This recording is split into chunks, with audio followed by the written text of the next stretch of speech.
작은 단락으로 보면 12절에서 16절까지가 율법의 소유는 특권이 아니다. 이렇게 단락을 나눌 수 있습니다. 자, 12절. 무릇 율법 없이 범죄한 자는 또한 율법 없이 망하고 무릇 율법이 있고 범죄한 자는 율법으로 말미암아 심판을 받으리라. 이제 인류는 두 종류로 대별될 수 있죠. 유대인이냐 비유대인, 즉 이방인이냐 아니면 유대인이냐 헬라인이냐 이렇게 나눌 수 있죠. 유대인들은 하나님 앞에 율법을 아는 자로서 율법에 따라 하나님 앞에 심판을 받게 되죠. 상벌을 받게 되고요. 이방인들은 율법은 없지만 그 안에 하나님을 알 만한 것이 있다고 했죠. 그래서 그것에 따라서 심판을 받게 되죠. 그런 의미로 바울이 여기서 설명합니다. 그리고 이제 유대인이라고 할 때 그 혈통적인 의미도 있지만 그 종교적인 의미도 있어요. 유대교를 믿는 자들은 유대인으로 이렇게 다 인정해 주기도 해요. 유대인 그럴 때 아프리카 흑인들도 있을 수 있고요. 꼭 셈 계열의 인종들만 유대인은 아니에요. 이방인들이 유대인이 될 때, 유대교를 믿을 때는 뭘 하냐면 세례를 받아요. 세례를 받고 그다음에 남자인 경우에는 할례를 받고 제사장에게 가서 규정에 따른 어떤 결례 의식이나 제물을 드리고 종교 행사에 참석하면 이제 그 사람은 유대인으로 대접을 받습니다. 결국 유대인은 율법에 의해서 이방인들은 율법이 아닌 양심이라든가 아니면 하나님을 알 만한 것이 그 안에 있다고 하죠. 그런 것에 따라서 심판을 받고 아니면 상을 받는다고 볼 수 있어요. 그런 점에서 율법이 있고 없고가 중요한 게 아니라 율법이 있으면 있는 대로 없으면 또 없는 대로 하나님 앞에서 어떤 상과 벌을 받는다고 하는 것이 12절에서 지금 전체적으로 이야기하는 겁니다. 그리고 여기서 망한다는 말은 하나님을 거부하거나 아니면 죄를 지은 결과로 야기되는 숙명적이고 비극적인 인생의 종말, 그런 종말을 뜻합니다. 그리고 율법이 있고라고 돼 있죠. 그것은 문자적으로는 율법 안에서 en nomo, 헬라어는 그런 식으로 12절이 표현이 되어 있습니다. 13절 갑시다. 하나님 앞에서 율법을 듣는 자가 의인이 아니라 오직 율법을 행하는 자라야 의롭다 하심을 얻으리니. 아주 일반적인 이야기, 신명기 6장 3절에도 듣는다고 의인이 아니라 율법을 행해야지만 의인이다라고 얘기해요. 즉 율법은 행해야 되는 겁니다. 갈라디아서 3장 12절에도 바울이 똑같이 얘기하고 있습니다. 제가 한번 읽어볼게요. 율법은 믿음에서 난 것이 아니라 율법을 행하는 자는 그 가운데서 살리라. 율법은 행해야지만 행하는 자라야 산다고 하는 그 생각이 유대인들이 일반적으로 했던 생각입니다. 구약에서 지금 일반적으로 있는 생각, 그리고 6절에서도 무슨 말이 나옵니까? 행한 대로 보응하시리라 이런 말도 있지 않습니까? 6절도 그렇고 여기도 그렇고 율법은 행해야 된다고 하는 일반적인 얘기를 하는 거지, 바울이 왜 칭의론자이신데 이런 말씀을 하시는가 이렇게 묻지 마세요. 자, 14절. 율법이 없는 이방인이 본성으로 율법의 일을 행할 때에는 이 사람은 율법이 없어도 자기가 자기에게 율법이 되나니. 그 본성으로라는 그 표현이 나와 있지 않습니까? 이 퓨시스라는 것이 스토아 철학에서는 불변의 질서와 이치, 이게 세상에 있다고 봤어요. 그게 퓨시스예요. 이 세상을 형성하는 불변의 질서와 이치가 있다고 보고, 그리고 그 이치를 깨닫고 그것에 따라 사는 것이 스토아 철학자는 궁극적인 철학자로서의 가장 이상적인 삶이에요. 유대인 필로는, 이 사람은 알렉산드리아에서 살았고 그래서 헬라 철학과 유대교를 융합시키려고 그랬어요. 어떤 얘기까지 했냐면 퓨시스대로 사는 것이, 근데 퓨시스대로 산다는 말은 사실은 스토아적인 사고거든요. 퓨시스대로 사는 것이 하나님을 따라 사는 것과 같다, 이렇게 했어요. 이렇게 되면 어떻게 돼요? 유대교와 스토아 철학이 같은 게 돼버려요. 이런 식으로 이제 혼합시켰어요. 유대 헬레니즘자들의 특징인데요. 왜냐하면 하나님은 퓨시스의 하나님이기도 하다. 필로는 그런 식으로 설명했죠. 퓨시스의 법을 곧 자연법이라고 그러거든요. 그래서 퓨시스를 네이처라고도 번역한다 그랬죠, 그죠? 퓨시스의 법은 하나님이 주신 율법과 다름이 아니다, 이렇게 봤어요. 자연법은 결국 뭐다? 율법이다. 이 사람이 이렇게 보는 거예요. 그럼 이제 스토아 철학하고 유대교가 그냥 하나가 돼버리는 거죠. 바울도 이처럼 스토아 철학의 사상과 헬라 유대교죠. 그러니까 알렉산드리아 필로 같은 사람이 헬라 유대교예요. 헬라 세계에 살면서 헬라적인 사고와 유대적인 사고를 혼합시키고 같이 조화시켜 보려고 한 사람이 헬라 유대교 아니면 헬라 유대인이라고 볼 수 있습니다. 일반적으로 그냥 헬라 지역에서 사는 유대인도 디아스포라 유대인도 그냥 헬라 유대인이죠. 근데 사상적으로 헬라 유대교라고 할 때 필로와 같은 그런 입장을 취하는 헬라 유대교의 변증학적 논리를 바울도 채용해서 바울이 이제 여기서 뭐라고 얘기하냐면 이방인들은 뭘 알고 있다? 자연법을 알고 있다고 이렇게 보는 거예요. 퓨시스의 법을 알고 있다. 이방인들은. 그래서 여기서 본성이란 말이 퓨시스라 그랬죠? 그것에 따라 행동하면, 퓨시스에 따라 행동하면 결국 그게 뭐다? 하나님을 따라, 그러니까 율법을 따라 행동하는 거랑 마찬가지다라고 하는 논리를 여기서 피는 거예요. 퓨시스에 따라 살 때, 즉 본성에 따라 살 때 한글 성경에 번역된 대로 결국 토라를 준행하는 거고 율법의 요구를 다 이루는 거다라는 논리를 바울은 여기서 피면서 율법 없는 이방인들이 본성으로 율법의 일을 행할 때는 이런 표현이 그래서 가능한 거예요. 아시겠죠? 본성으로 율법의 일을 행할 때는 이 사람은 율법이 없어도 자기가 자기에게 율법이 된다는 거예요. 율법은 없지만 퓨시스의 법이 결국은 율법과 같은 역할을 한다고 바울은 설명합니다. 아리스토텔레스는 니코마코스 윤리학에서 이런 얘기를 했어요. 교육받고 자유한 마음을 가진 사람은 자기 스스로에게 노모스인 것처럼 행동한다. 노모스가 법이거든요. 율법이거든요. 스스로 율법인 것처럼 행동한다는 거예요. 인간에게는 우주, 코스모스가 우주죠. 우주와 조화하는 그런 노모스가 존재하고요. 그리고 이 인간은 이 노모스의 근거에서 옳고 그름을 판단할 수 있다. 이렇게 아리스토텔레스가 얘기했어요. 바울은 이 노모스가 결국 뭐다? 율법과 대동소이하다 이렇게 보는 거죠. 그러니까 자기가 자기에게 뭐가 된다? 율법이 된다. 이런 말들이 아리스토텔레스의 설명을 염두에 둔다면 말이 되는 말이죠. 그죠? 상당히 스토아 철학적이고 헬라 사상적인 배경을 깔고 14절을 바울은 이야기하고 있습니다. 그들은 율법은 없지만 이 노모스에 따라서 아니면 퓨시스의 법에 따라서 결국 율법이 요구하는 것들을 그들은 행할 수 있다. 그리고 율법의 요구가 뭔지 그들은 알 수가 있다는 거죠. 그렇기 때문에 이방인들도 뭐다? 핑계할 수 없다. 그런 논리를 핍니다. 이게 뭐 스토아 철학을 옹호하는 게 아니라 이방인들도 핑계할 수 없다는 말을 하기 위한 논리적인 전거 아니면 논리적인 틀을 스토아 철학에서 빌어왔다. 이렇게 생각하시면 될 것 같아요. 자, 15절. 이런 이들은 그 양심이 증거가 되나니 이제는 양심에 대한 이야기를 합니다. 그 생각들이 서로 혹은 고발하여 혹은 변명하여 그 마음에 새긴 율법의 행위를 나타내느니라.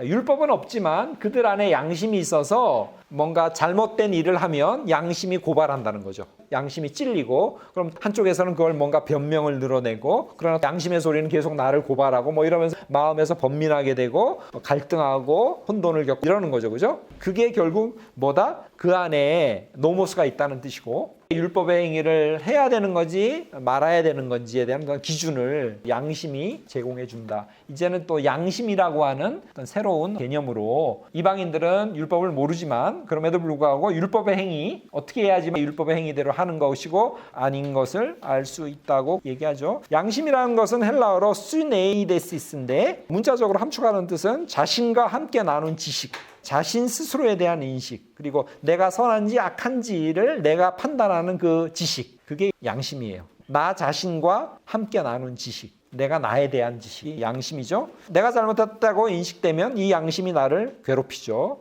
양심이 있다는 것은 우리가 이성적이고 도덕적인 존재라는 것을 뜻하고요. 우리가 바르게 살고 사고하고 행동하도록 균형추 역할을 하고요. 자, 그래서 양심은 인간 본성에 내재한 그 노모스에 비춰서 14절에 나오죠. 노모스가 자기가 자기에게 율법이 되나니 스스로 행동을 결정하고 판단할 수 있게 한다는 거죠. 양심이 있다는 것은 결국 마음 안에 뭐가 있다? 노모스가 있다는 것이다. 그래서 광의의 의미로 율법의 요구를 알 수 있다는 거예요. 율법이 요구하는 바가 뭔지 바울은 거기서 율법의 행위라고 했죠. 15절에 율법의 행위를 나타내느니라. 자, 16절. 곧 나의 복음에 이른 바와 같이 하나님이 예수 그리스도로 말미암아 사람들의 은밀한 것을 심판하는 그 날이니라. 앞절 15절을 종말론적인 관점에서 설명한 것이 16절이라고 보통 주석학자들이 그렇게 설명을 합니다. 이제 심판 날에 하나님께서 과연 율법이 요구한 것이 뭔지를 분명하게 드러내신다는 거예요. 그때 되면 더욱더 분명해지고, 그때는 사람들 마음속에 감춰져 있던 생각과 욕구와 이런 여러 가지 갈망, 갈등, 양심의 소리, 또 그것들 눌렀던 자기의 논리, 이런 모든 것들이 낱낱이 다 드러난다는 거예요. 백일하에. 그리고 율법에 정한 기준에 따라서 사람들은 심판을 받게 될 것이다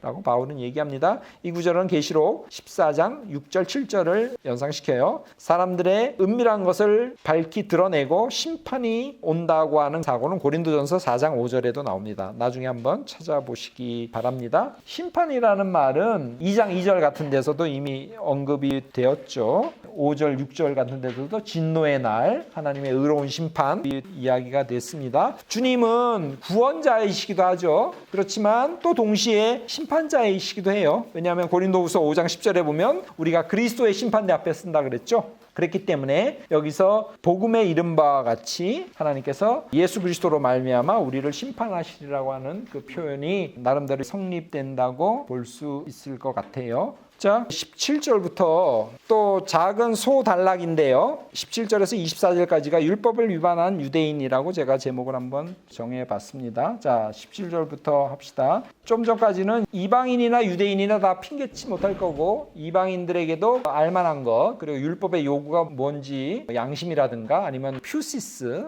아니면 아리스토텔레스가 말하는 노모스, 이런 것들이 있다고 얘기했고, 여기서부터는 집중적으로 어떤 유대인, 율법을 가진 유대인들에 대한 비판, 그리고 율법을 가졌음에도 불구하고 너희들이 율법대로 행하지 않았고 그렇기 때문에 너희들은 그 심판을 피할 수 없다는 이야기를 지금 율법을 그들이 위반했다는 관점으로 신랄하게 비판을 하고 있습니다. 17절 읽어보겠습니다. 유대인이라 불리는 내가 율법을 의지하여 하나님을 자랑하며, 힐란조로 지금 이야기를 하고 있죠. 유대인이라는 어원은 어디서 나왔냐면 유대지파에 속한 자들이 유대인이었죠. 10지파는 이미 북이스라엘이 멸망할 때 날아갔고 유대지파와 베냐민 지파만 남았는데, 유대지파가 주류였기 때문에 베냐민 지파는 굉장히 작았어요. 그래서 통칭 남유다를 부를 때 유다지파가 대부분이니까 유다지파인들 이렇게 불렀고, 그게 유대인으로 발전된 겁니다. 유대인이라고 불린 건 꽤 나중이에요. 구약에서는 유대인이라는 말이 별로 말이 안 나와요.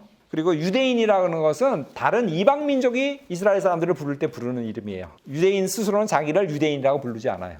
보통 남들이 유대인이라고 그러죠.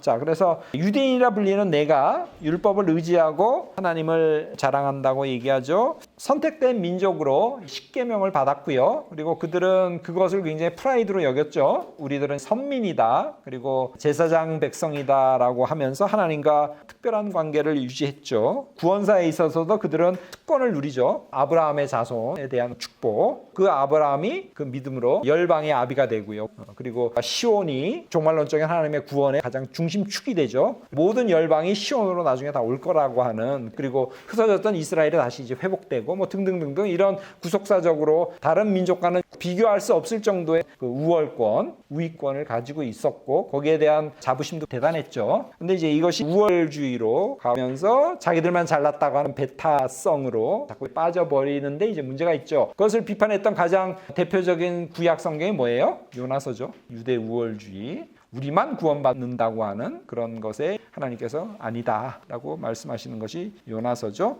그들은 율법에 의지해서 하나님을 자랑했죠. 율법을 허락하신 하나님께 감사했고 그분을 자랑했습니다. 시리아 바룩서 4장 22절 이하에 보면 거기 나와 있죠. 책에 수록해 놨습니다. 그러나 유대인들은 우월성을 너무 과시하고 배타적으로 하나님이 우리만 사랑한다고 잘못 생각했죠. 그런 이제 오류에 빠졌습니다. 자, 18절. 한 율법의 교훈을 받아 하나님의 뜻을 알고 지극히 선한 것을 분간하는 사람들이 바로 유대인들이었죠. 시편 말씀 119편 105절에 주님의 말씀은 내 발의 등이요 내 길의 빛이니이다 라고 하면서 하나님이 우리에게 말씀을 주셨다라고 하는 그런 자부심, 그런 고백. 그리고 어릴 때부터 유대인들은 그 율법으로 교육을 받았지 않습니까? 율법으로부터 가르침을 받았죠. 여기서 교훈을 받았다라는 거, 율법의 교훈을 받았다라는 것은 어릴 때부터 아이들에게 시켰던 교리적인 수업, 회당에서의 경전 교육 이런 것들을 뜻해요. 율법을 받은 백성으로서 어릴 때부터 그들은 율법 교육을 받았죠. 이런 그 결과 유대인들은 하나님이 원하시는 것이 무엇인지를 알았죠. 그게 하나님의 뜻을 알아예요. 델레마라는 뜻이죠. 하나님 무엇을 원하시는지, 그리고 지극히 선한 것을 분간했다고 했잖아요. 여기서 디아페론타인데, 디아페론타, 이걸 선하다는 것으로 번역을 했어요. 개역개적은. 가장 좀 원어적으로 보면 가장 중요한 것, 이런 뜻이 기본적으로 담겨 있어요. 가장 중요한 것이 뭔지를 너희들은 안다. Revised Standard 버전에 보면 What is excellent, 가장 뛰어난 거, 이런 식으로 번역을 했습니다. 디아페론타라는 단어. 무엇이 가장 본질적으로 중요한 것인지 너희들은 분별할 능력을 받았다는 거죠. 왜? 율법 교육을 받았기 때문에. 그리고 그들은 19절에 맹인의 길을 인도하는 자요, 어둠에 있는 자의 빛이요. 자신을 그렇게 생각했죠. 눈먼 자를 인도하는 자. 이사야서 42장 7절 같은 데 이제 나오죠. 근데 그걸 마태복음 같은 데 보면 예수님이 비꼬죠. 15장 14절이 맹인이 맹인을 인도하는구나. 이렇게 이제 비꼬죠. 이스라엘의 자부심이 이제 그렇죠. 바울도 이걸 비꼬는 거죠. 그죠? 니들이 지금 제대로 보지도 못하면서 무슨 맹인을 인도하냐. 그다음에 어둠에 있는 자의 빛이요 라고 얘기합니다. 스스로를 흑암에 갇혀 있는 자를 비추는 빛이다. 이사야 42장 6절, 49장 6절에 보면 이방의 빛이다. 그렇게 얘기하지 않습니까?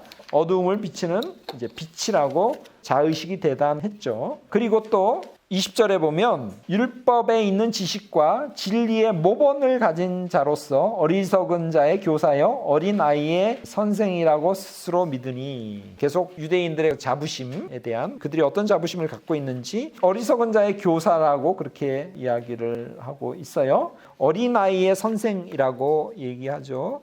교사라는 말은 바이듀테스라는 단어인데 별로 중요하진 않은데 이것과 히브리서 12장 9절 딱 두 번만 나와요. 잘 쓰지 않는 단어를 여기서 썼어요. 교사라는 말은 체벌하고 교육하는, 매를 때리면서 교육시키는 훈육 선생, 그런 뜻이 있고요. 갈라디아서에서는 파이다고고스라는 말을 쓰죠. 옛날에는 몽학 선생이라고 그러고 지금은 초등교사 그렇게 번역했죠. 하여간 그런 교사로 스스로를 알고 있었고, 그다음에 어린아이라고 할 때 이 단어는 갓난장이를 뜻해요. 갓난아이. 어린아이의 선생이라고 스스로 믿었다는 거죠. 그리고 위에 지식이라는 말은 설명 안 해도 될 것 같고요. 진리의 모본이라는 말이 나와요. 모본이라는 말이 어려워요. 이건 잘 쓰지 않는 단어죠. 모르포시스예요. 모르포시스. 율법에 있는 지식과 진리의 모본. 공동 번역은 이걸 근본이라고 번역했어요. 새 번역은 구체화된 모습이라고 번역했어요. 차라리 이런 번역들이 오히려 더 낫지. 모본이라는 말은 무책임한 말이야. 이건 도대체 무슨 말인지 전혀 한글로 말은 했지만 전혀 모르는 말이라고 나는 봐요. 이걸 설명해 보면 율법에 있는 지식과 진리의 모본을 가진 자로서라는 이 표현은 19절, 20절 전체에 걸리는 분사 구문이에요. 전체를 설명해 주고 있는데 모본은 구현 아니면 형태, 꼴로 번역될 수 있어요. formulation 아니면 form, 율법의 진리의 form 그러면 이해가 되잖아요. 그죠? 모본 그러면 오히려 영어가 쉬워요. 그죠? 정확한 뜻은 하나님에 대한 인식과 뜻이 바르게 드러난 꼴, 자태, 형식, 형태 이런 뜻이에요. 유대인들은 스스로를 율법 체계에 기록된 지식과 진리가 진정으로 구현된 형태와 꼴을 소유했다고 자신들은 믿었어요. 그걸 이제 모본이라고 이해하시면 될 것 같습니다. 근데 너희들은 지금 이렇게 생각하는데 꿈 깨라 이거죠. 그래서 21절에 꿈 깨라는 얘기를 합니다. 자, 21절, 22절 읽어보겠습니다. 그러면 다른 사람을 가르치는 내가 내 자신은 가르치지 아니하느냐? 도둑질하지 말라 선포하는 내가 도둑질하느냐? 가늠하지 말라 말하는 내가 가늠하느냐? 우상을 가증히 여기는 내가 신전 물건을 도둑질하느냐? 이런 식으로 비판을 하고 있습니다. 앞에서 얘기한 건 유대인들이 구속사 속에서 갖고 있는 자신들의 우월감, 우월의식의 근거들을 쭉 바울이 열거하지 않습니까? 그리고 나서는 하나하나 의문문 형식으로 이것들을 논박하고 있어요. 구원의 근거들을 다 흔들어 놔버려요. 하지 말라고 너희들은 가르치면서 왜 너희들은 하냐 이거죠. 마치 바리새인과 서기관들 향해서 그들이 외식함을 예수님께서 되게 질책하지 않았습니까? 그런 유와 같은 분위기를 우리가 여기서 느낄 수 있습니다. 도둑질하지 말라, 가늠하지 말라는 십계명에 나오는 이야기죠. 이제 우상을 가증히 여긴다는 표현도 이제 십계명 했던 본문, 우상을 숭배하지 말라, 우상을 두지 말라 하는 것과 유사하다고 볼 수 있습니다. 그 다음에 조금 해석하기 어려운 게 우상을 가증히 여기면서 뭐 이건 맞죠. 유대인들은 우상 숭배에 대해서는 아주 알레르기 반응을 일으키는데, 근데 신전 물건을 도둑질하느냐는 말은 이게 좀 뜻이 모호해요. 히에로술레오라는 단어거든요. 이거는 구약시대 때 전쟁을 벌였을 때 유대인들이 남의 나라나 부족에 쳐들어가서 신전에 금은보화가 많잖아요. 노략질한 거. 그걸 뜻해요. 근데 유대인들은 지금 로마 치하에서 무슨 남의 나라에 쳐들어가서 신전 재물 노략합니까? 이 뜻 그대로 문자적으로 해석하면 유대인들이 처한 상황하고 잘 안 맞아요. 히에로술레오라는 말, 신전 물건을 도둑질하다는 말인데 신약성경에 딱 여기 한 번밖에 안 나와요. 다른 데서도 나와서 그 용례를 좀 살펴보면 문맥 속에서 다른 뜻이 있나 좀 생각해 볼 수 있는데 딱 한 번밖에 안 나와서, 근데 마카비서나 요세푸스나 등등등 창교할 때 문자적인 뜻보다는 신성을 모독했다, 그렇게 해석하는 게 낫지 않을까. 다른 주석학자들이 이렇게 보더라고요. 성전을 모독했다, 그 정도로. 그러니까 우상 숭배를 너희들이 가증히 여기면서 왜 하나님의 성전을 모독했냐, 이 정도로 해석하고 넘어갑시다. 자, 23절, 24절. 율법을 자랑하는 내가 율법을 범함으로 하나님을 욕되게 하느냐. 기록된 바와 같이 하나님의 이름이 너희 때문에 이방인 중에 모독을 받는도다. 지금까지는 계속 의문문으로 했다가 이제 23절, 24절은 평서문으로 내용을 정리해요. 율법이 자신들에게 주어졌고 율법을 저희들이 잘 알고 있다고 하는 사실은 유대인으로 하여금 우월 감정을 갖게 만들었죠. 그렇지만 그들은 그게 이제 배타적인 모습을 띠게 되고 남들을 차별하는 안 좋은 결과로 나왔죠. 설상가상으로 그들은 율법을 제대로 지키지 않았죠. 이게 문제죠. 율법을 자랑하면서도 그들은 율법을 범했어요. 그렇기 때문에 오히려 하나님을 욕되게 했다. 이게 바울의 논리죠. 여기서 범했다는 말, 파라도시스인데 위반했다는 말입니다. 율법을 범했다. 1절에서는 율법을 범했다는 말이 2장 1절에서는 같은 일을 행했다는 말과 거의 같은 내용이죠. 판단하는 내가 이방인들이 잘못했다고 그렇게 판단해놓고 너희들은 왜 같은 일을 저지르느냐, 행하느냐. 그래서 너희들의 그런 행위로 말미암아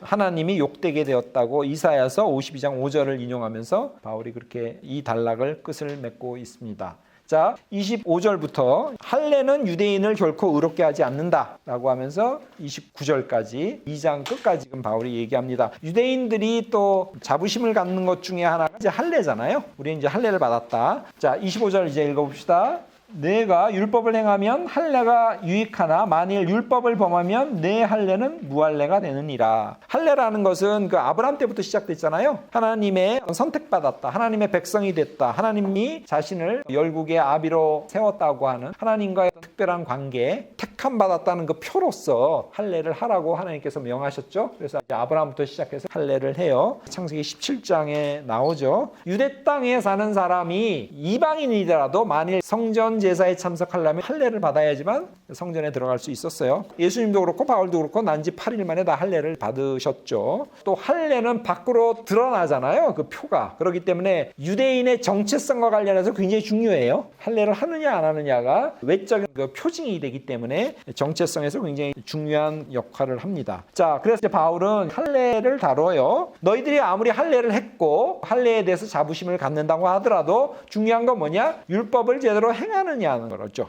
행하지 않으면 그 할례는 아무 소용도 없다, 이렇게 얘기합니다. 할례가 너희의 구원을 담보해 주지 못한다는 거죠. 중요한 건 뭐다? 율법을 행하는 거다. 바울은 지금 유대인들도 율법을 행하지 못했다는 거죠. 그죠? 그런 맥락에서 너희들은 율법을 지키지 않았고 그랬기 때문에 할례가 너희들을 지켜주지 못한다는 이야기를 합니다. 자, 26절. 그런즉 무할례자가 율법의 규례를 지키면 그 무할례를 할례와 같이 여길 것이 아니냐, 이렇게 얘기합니다. 이제 역으로 이방인의 케이스를 지금 다뤄요. 무할례자라는 게 결국 이방인이죠. 무할례자가 율법의 규례를 지켰다고 할 때 이 규례가 디카이오마예요. 디카이오마. 1장 32절에 보면 하나님의 정하심이라는 표현이 나오죠. 하나님께서 정하심이 디카이오마예요. 디카이오마의 기본적인 뜻은 요구들, 율법의 요구입니다. 8장 4절에도 이 디카이오마라는 말이 나와요. 8장 4절 한번 읽어볼까요? 육신을 따르지 않고 그 영을 따라 행하는 우리에게 율법의 요구. 여기서는 이제 요구라고 그랬죠. 같은 디카이오마예요. 1장 32절, 2장 26절. 무할례자인 이방인이 이것을 지킨다면 그 무할례는 할례로 인정받게 되지 않냐 이거죠. 중요한 건 할례냐 무할례냐가 아니라 율법을 지키느냐 지키지 않느냐라는 것입니다. 여기지 아니하느냐라는 반문은 하나님께서 자격을 갖추지 못한 이방인에게조차 법적으로 선포해서 자격이 있다고 인정해 주지 않겠느냐 이런 말이죠. 여기서 중요한 건 뭐다? 율법을 행하느냐 행하지 않느냐 그것을 바울이 계속 얘기합니다. 자 27절 또한 본래 무할례자가 율법을 온전히 지키면 율법 조문과 할례를 가지고 율법을 범하는 너희를 정죄하지 않겠느냐. 더 나가죠. 무할례자들이 만일 율법을 지킨다면 유할례자인 너희들 율법을 제대로 지키지 않은 너희들을 그들이 너희를 정죄할 거다. 이렇게 나갑니다. 무할례자가 율법을 온전히 지키면 그들이 너희들을 즉 유대인들이죠. 그리고 율법 조문이라고 번역했죠. 거기서 이제 원어는 그람마예요. 그람마. 이 그람마라는 표현은 고린도후서 3장 6절에도 나옵니다. 자, 한번 읽어볼게요. 거기서 영과 율법 조문이라고 하면서 두 개념을 대비시켜요. 그가 또한 우리를 새 언약의 일꾼 되기에 만족하게 하셨으니 율법 조문으로 하지 아니하고 오직 영으로 함이라. 율법 조문은 죽이는 것이다. 이렇게 얘기했어요. 율법 조문이라고 할 때 이게 그람마예요. 그람마라는 건 문자적으로 보면 문자란 뜻이에요. 문자적으로 보면 문자예요. 여기서 그라마틱, 문법 이런 말이 나왔죠. 자, 다시 우리 본문으로 와서 무할례자가 율법을 온전히 지키면 율법 조문가 그러니까 율법을 갖고 있잖아요. 그리고 할례까지 받았죠. 그러나 율법을 범하는 너희들을 그들이 오히려 정죄할 것이다. 너희들은 무할례자이지만 율법을 지키는 이방인들의 판단을 받을 것이다. 라고 바울은 얘기하고 있습니다. 자, 28절, 29절. 무릇 표면적 유대인이 유대인이 아니요 표면적 육신의 할례가 아니니라. 오직 이면적 유대인이 유대인이며 할례는 마음에 할지니 영에 있고 율법 조문에 있지 아니한 것이라. 그 칭찬이 사람에게서가 아니요 다만 하나님에게서니라. 이제 할례와 관련해서 과연 누가 참 유대인인가에 대한 이야기를 해요. 유대인이냐 아니냐를 결정짓는 가장 중요한 것은 겉으로 드러나는 것이 아니란 거예요. 표면적 유대인이 유대인이 아니다라는 것입니다. 이면적 유대인이 진짜 유대인이다. 그런 이야기를 하죠. 할례는 어디다 하는 거다? 마음에다가 하는 거다. 이렇게 얘기하죠. 겉으로 드러나는 유대인이 표면적 유대인이 유대인이 아니고 할례도 겉으로 드러난 것이 표면적 육신이라는 표현을 쓰죠. 그게 기준이 될 수 없다는 거죠. 예레미야서에 이미 이런 이야기들이 나와요. 4장 4절에 보면 스스로 할례를 해서 마음의 가죽을 베어라 이렇게 말해요. 할례를 마음에다 하라. 할례를 심령화한 겁니다.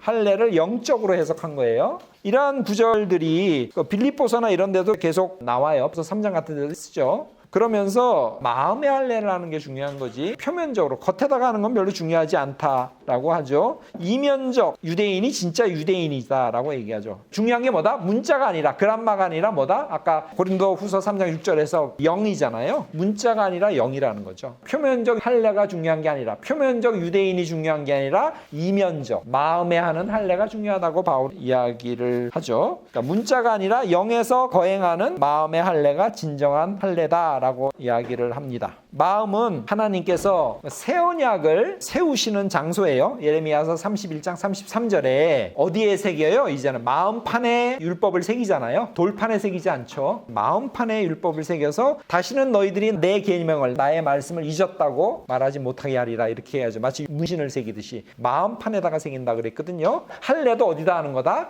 마음에다가 하는 거다라고 합니다. 마음은 새 언약이 세워지는 곳이고 하나님과 올바른 관계가 회복되는 곳입니다. 하나님이 원하시는 건 뭐예요? 상하고 통회하는 심령, 그런 마음을 하나님께서 더 기뻐하시지 않습니까? 그래서 하나님이 원하시는 할례는 뭐다? 외형적 할례, 표면적 할례가 아니라 마음의 할례다라고 바울은 구약에 나오는 여러 전통들, 그렇게 해석된 심령화된 경향들을 이용해다가 이렇게 쓰죠. 진짜 중요한 건 마음에 하는 할례다라고 얘기합니다. 그러면서 너희들은 스스로 자랑한다는 거예요. 내가 유대인이다, 내가 할례 받았다고 스스로 자랑하는데 진짜 가치 있는 칭찬은 누구로부터 오는 것이어야 된다? 하나님으로부터 오는 것이어야 된다. 그렇게 얘기를 해요. 하나님은 표면적 할례를 결코 칭찬하지 않으신다. 마음을 보시고 마음의 할례를 했냐 안 했냐 여부를 하나님께서 보시고 마음의 진정으로 할례한 자들만을 하나님께서 어여삐 여기시고 기뻐하신다. 바울은 그렇게 이야기를 하시죠.